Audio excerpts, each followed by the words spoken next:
pembahasan kita kali ini adalah tentang bekerja dengan teks bagian. Ya. Jadi di sini pada layar kerja saya, pada dokumen saya ada 2 paragraf teks ya. Ada 2 paragraf teks. Jadi kita akan menggunakan fitur columns. Fitur columns ini biasanya digunakan untuk majalah, tabloid atau koran ya. Jadi cara kerja kolom ini, jika kita menggunakan layar kerja dengan menggunakan 2 kolom, maka dia akan membagi 2 halaman itu, tetapi memenuhi yang paling pertama dia harus memenuhi halaman yang paling kiri ya. Jadi jika tidak terpenuhi, otomatis dia hanya 1 kolom seperti ini. Jika kita menambah teks, itu dia akan melanjut ke sebelah kanan ya. Begitupun jika menggunakan 3 kolom, dia akan memenuhi yang kiri, kemudian ke kanan ya, seperti itu. Tapi bagaimana jika kita ingin menggunakan 2 atau bahkan lebih jenis kolom ya pada satu halaman? Seumpama kita ingin menggunakan jenis 1 kolom pada halaman ini dan ingin menggunakan jenis kolom kedua, jenis 2 kolom pada paragraf selanjutnya. Jika kita ingin, contohnya saya mengatur 2 kolom di sini, otomatis dia akan mengikut ya. Jadi cara seperti itu tidak bisa. Maka dari itu di sini fungsi dari breaks page ya, bukan break page tapi section break ya. Di sini fungsi section break. Jadi dia membreak atau memotong semua section selanjutnya dengan format yang baru. Jadi format yang di atas itu berbeda dengan format yang di bawah. Jadi jika kita ingin menggunakan 2 jenis kolom pada satu halaman yang sama, kita bisa menggunakan break continuous pada page layout. Kita gunakan 2 kolom, jadi seperti ini ya. Jadi ada 2 jenis kolom, bahkan bisa 3 atau lebih kolom yang diinginkan. Jadi itu fungsi jadi itu bagaimana cara kerja teks bagian dan fungsi breaks. Fungsi breaks ini juga bisa untuk halaman selanjutnya. Seumpama kita ingin memberikan line yang berbeda, tapi memberikan kolom yang berbeda ya, tapi tidak menggunakan continuous. Lalu saya paste, sini akan mengikut ke kolom yang sebelumnya. Jadi di sini fungsi breaks next page bekerja ya. Jadi dia section breaknya pada halaman selanjutnya, bukan pada halaman yang sama kayak tadi continuous, tapi dia pada halaman selanjutnya. Dia akan mengarahkan kita ke halaman selanjutnya. Paste kita gunakan anggaplah 3 kolom. Dia tidak akan mengikut pada aturan penulisan yang sebelumnya ya. Jadi itu bagaimana kita bekerja dengan teks bagian. Kemudian materi selanjutnya bekerja dengan objeknya. Bekerja dengan objek, kita gunakan tab insert, command pictures, kita perintahkan untuk mengambil contoh foto. Ya, saya punya gambar Microsoft di sini ya. Secara default gambar ini akan menyingkirkan teks atas dan bawah gambar tersebut. Secara default dia namanya adalah inline with text ya, sebaris di baris yang sama dengan teks. Bekerja dengan objek ini, kita bisa menggunakan fitur wrap text pada tab format. Kita bisa menggunakan behind text ini seperti watermark ya. Kita bisa menggunakan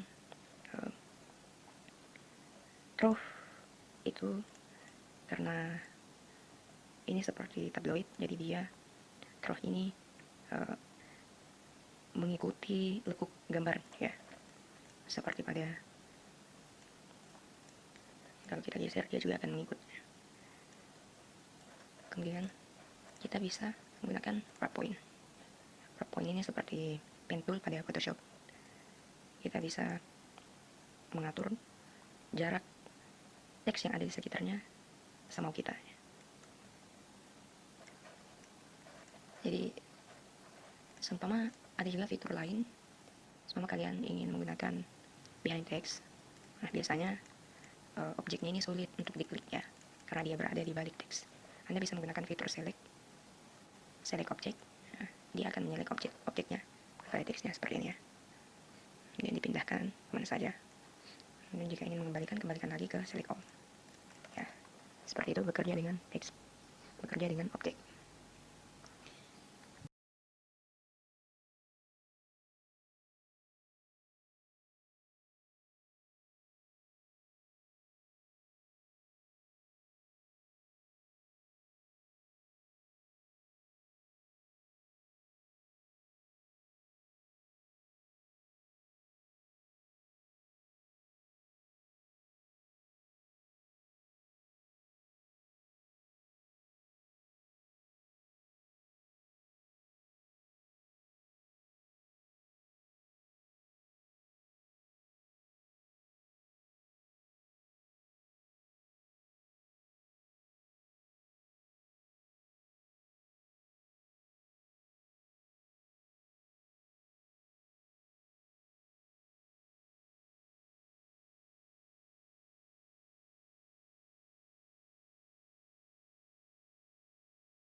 Kemudian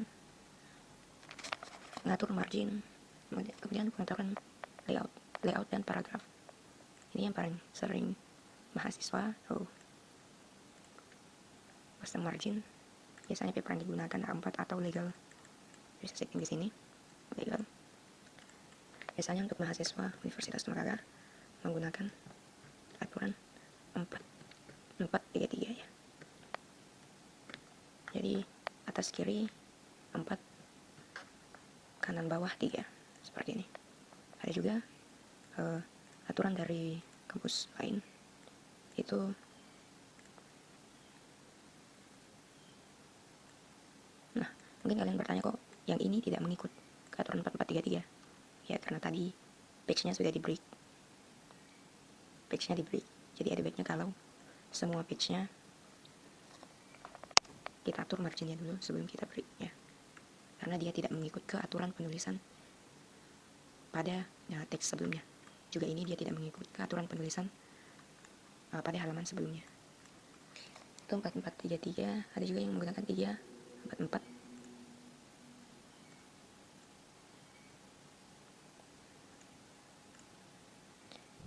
Kemudian mengekspor dokumen Word ke PDF ya. Kalau pada Office 2013 itu fiturnya lengkap. Jadi jika kita ingin save as file kita ya, browse, dia menyediakan fasilitas ekstensi file yang kita inginkan. Apakah kita ingin menyimpannya dalam bentuk Word 97, jadi ini bisa disimpan dalam bentuk Word 2010 ke bawah, 2007 ya. Bisa juga dalam bentuk PDF. Yang paling sering kita gunakan adalah PDF. Jadi Anda tidak perlu menggunakan aplikasi Nitro atau aplikasi convert ekstensi file dari dokumen ke PDF. Kita bisa langsung menyimpannya hanya dengan merubah tipe penyimpanannya ya, dalam bentuk PDF seperti ini ya. Dia jadi dalam bentuk PDF. Materi selanjutnya adalah menyimpan dokumen. Jadi dokumen pada versi sebelum Word 2013 itu tetap bisa dijalankan di Office Word 2013 ya. Ketika Anda mempunyai file yang di-save dalam format dokumen yang di bawah Word 2013 itu tetap bisa dijalankan pada Word 2013. Biasanya dia contoh dokumennya tidak seperti ini ya. Akan ada status di title barnya itu compatibility mode. Jadi compatibility mode ini memberitahukan pengguna bahwa dokumen yang kita buka itu adalah dokumen yang disimpan dalam versi Word di bawah dari Word yang sedang kita gunakan. Compatibility mode ini memastikan bahwa fitur-fitur di Word 2013 ini tidak digunakan pada dokumen ini sehingga tetap bisa dijalankan pada Word versi di bawah atau tipe file penyimpanan dari Word ini, apakah 2007 atau 2010 ya. Jadi ketika kita save menggunakan Word versi yang kita pakai, itu ketika dibuka pada Office Word 2007 atau 2010, ketika disimpan dan dijalankan di Word versi di bawah dari Word 2013 ini, itu pengaturan layout, pengaturan teks, baik berupa spasi atau paragraf itu tidak akan rusak ya, karena fitur compatibility mode tadi. Berbeda dengan ini file ini yang kita buat di versi yang kita gunakan tidak ada fitur compatibility modenya. Jadi ketika folder ini kita save dalam versi Word yang kita gunakan, itu ketika dibuka pada Microsoft Word versi di bawah dari 2013 ini, itu pasti susunan layout teks Word spasinya itu akan rusak ya. Jadi itu bedanya. Kita bisa convert dokumen ini ke versi Word 2013 supaya dia bisa menggunakan fitur-fitur baru dari 2013 dengan cara pilih tab file, kita ke backstage view, kemudian pilih info, kemudian pilih compatibility mode, convert ya. Oke. Nah, dia versi Word-nya telah berubah dari 2007 atau 2010 menjadi versi 2013. Kita kembalikan ya.